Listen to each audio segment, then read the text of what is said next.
सुंदरम आनंदम। अरे तुम ये क्या बोल रही हो? कुछ नहीं, बस क्लासिकल डांस देखकर मेरा मन आनंदम आनंदम हो गया। That's very good. Now get ready to see something special. Do you know what that is? इसमें पता होने वाली कौन सी बात है? होगा कोई डांस या song? Breaking news, breaking news, breaking breaking news, breaking news, breaking news. News जानने के लिए चलते हैं हमारे संवाददाता आयुषी मैडम के पास। आयुषी, क्या खबर है? आयुषी, आयुषी, ए Ayushi.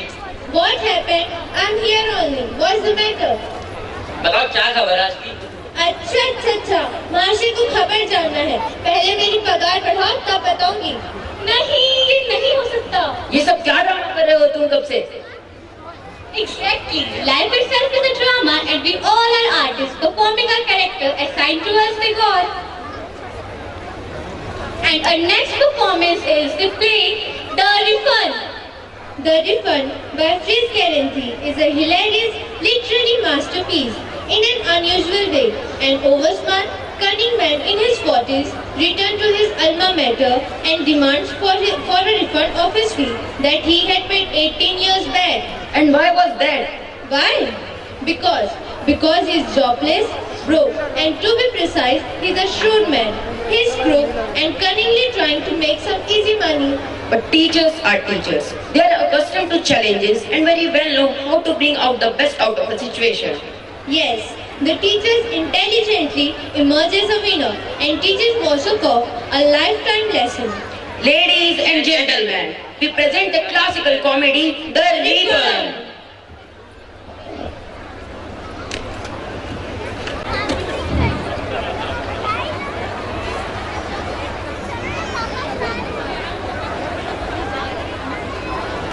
Well, what is it?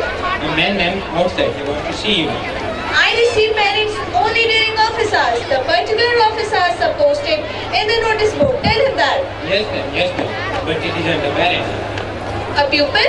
I don't think so. He has a beard. Not a parent. Hello. Not a pupil. Then what is he? Hello. He told me I should just say what's the cause. What does he look like? Stupid? Intelligent? Fairly intelligent, I would say ma'am. Good. Then he's not a school inspector. Show him in. Yes ma'am.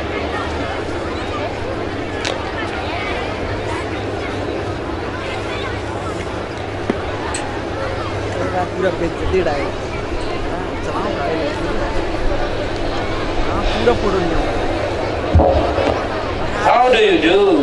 What can I do for you? I'm Vasakov. Don't you remember me? No?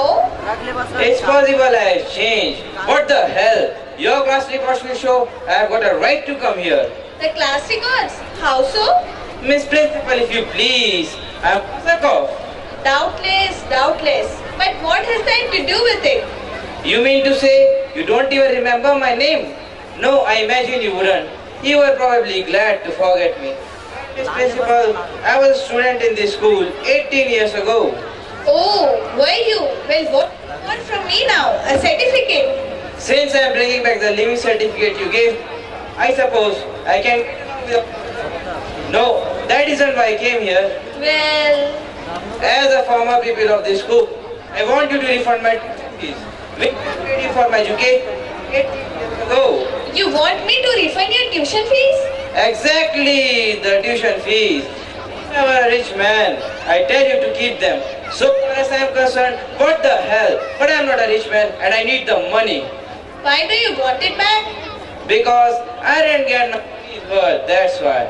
That certificate here says I got an education. Well, I didn't. I didn't learn anything and now I need my money. But look here, I don't understand it at all. I've never heard of anything like it before. What an absurd idea. Absurd, is it? It's a good idea. It's such a good idea that I didn't get it out of my own head. Thanks to the education which I got here, which meant nothing but an incompetent ass out of me. My friend Leader gave me the idea not half an hour ago. Gave it to you? Like that. Here I was walking along the street far from my last job, thinking how I could get hold of some cash because I was quite broke. I met Leader. I said, how goes it, Leader? Fine, he says. I have got to hurry to the brokers to collect the money. I made speculating in foreign exchange. What's foreign exchange? I said, and he says, I haven't got the time to tell you now, but according to the paper, Hungarian money is down by 70 points and I have made the difference. Don't you understand? Well, I don't understand. And I said, how do you make money if money goes down? And he says, Bosakov, if you don't know that, you don't know a damn thing. Go back to school and get your tuition fees back. Then he hurried away and left me standing over there. And now, I have thought it over. So I came here as fast as possible. And I'll be much obliged if you give me back my tuition fees. Because they want a lot of money and I didn't get anything for them. Really? But now, see here, we never had a request like yours before. Reader told you. He is a good friend, leader. He told me, and when I get my money back, I'm going to buy him a present. You're not really serious, are you? I was never more serious in my life. Treat me wrong here, and I'll go straight to the Ministry of Education and complain about you. You took my money and you taught me nothing. Now, I'm no good for anything, and I can't do the thing that I've learned in school.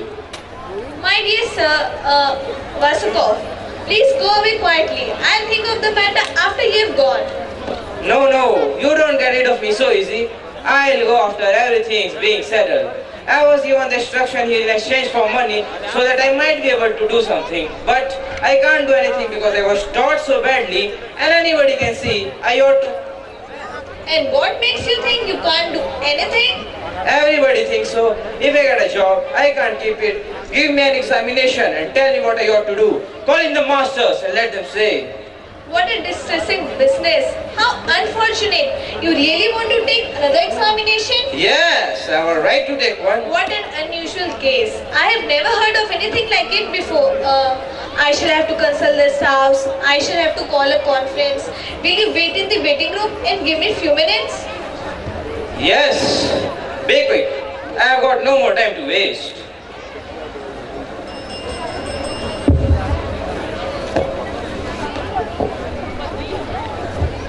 Ask the staffs to come in here at once. A most extraordinary conference. Yes, ma'am.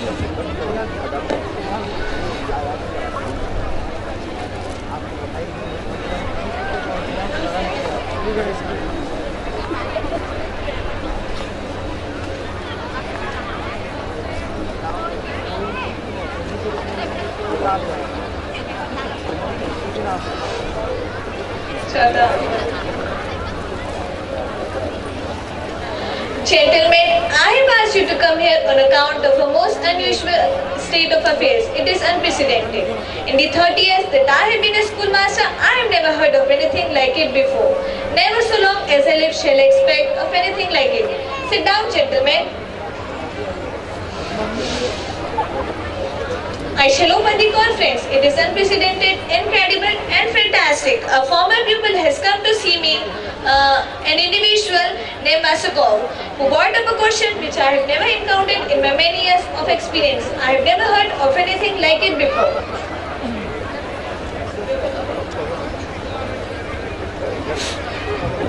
Tell us about it. He wants his tuition fees back. Why? Because he's lost his job, because he's broke, because he's an ass.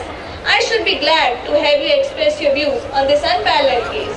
The case is natural. The law of conservation of energy proves that any given pupil will lose in any given period as much knowledge as teacher can drill into his head in another period of like duration. There is nothing like it in the history of civilization. It is. Bubbles learned nothing and forgot nothing. If that is true, The law of conservation of energy. The question is, does he want the amount with simple or compound interest? Anyhow, where is the fellow? He's waiting outside. He wants to be re-examined. He says that he learned nothing. He says a re-examination will prove it. I'd like to know what the gentlemen think about it. A re-examination? Gentlemen, it's my conviction that we will lose nothing by examining Moscow. Because if he fails, he will put us in an awkward position. Therefore, he must not fail. He has, shall I say, pursued advanced studies in the school of life. We will not make our questions too difficult. Agree, gentlemen? We are dealing with a sly, crafty individual. We'll try to get better of us. and his money back. By hook or by crook, we must checkmate him. How? By sticking together. The objective is to prevent him from failing. Because if he fails, he succeeds. That we must stop.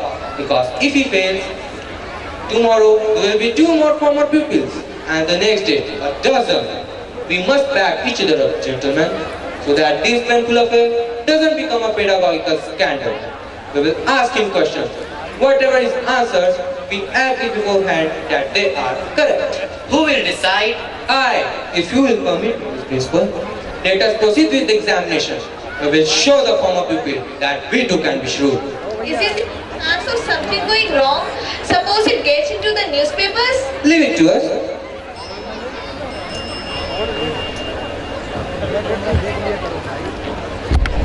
क्या कर रहे थे sister? Shoina Masakov. Yes, ma'am.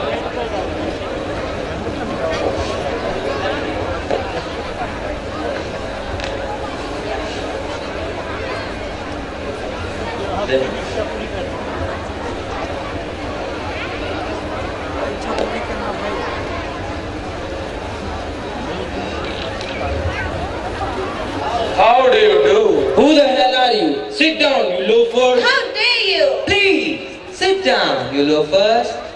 My dear sir, the greetings you have given us shows that you understand the patriarchal manners which we impress upon everybody in the institution. Exactly as in the days of the medieval humanists, teachers and pupils, we are on a footing of perfect equality. You have shown us in a most tactful way that you approve of our customs.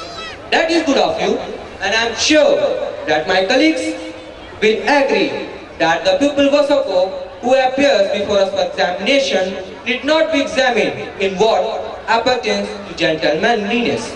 Instead, we waive the examination in that subject and mark him excellent. Quite right, quite right.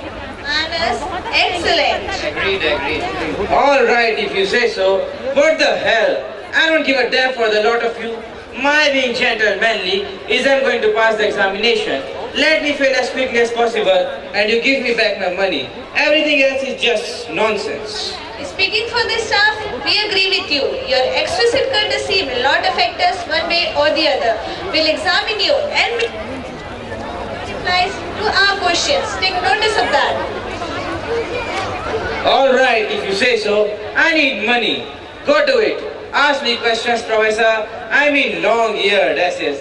I'd like to see you get a single correct answer out of me. The examination will begin. History, Schweffler. Rest of mine. Professor, won't you be seated? To help me the seat, I'll stand. Bravo! Excellent! Vasako wishes us to understand 2 things. He will dispense with a formal written examination and will answer orally. Good! He won't be seated, he will stand. Also good. It follows that his physical condition is splendid and I take it upon myself to award him excellent in physical culture. I ask the principal who teaches that subject to conquer. Quite right.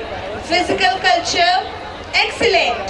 Agreed. No, you caught me first, didn't you? Well, you won't do it again. Now I'll have my ears open. Alertness, very good. Perseverance, unusual. Logic, excellent. Get on with your questions. Ambition, boundless. Yes, just a minute.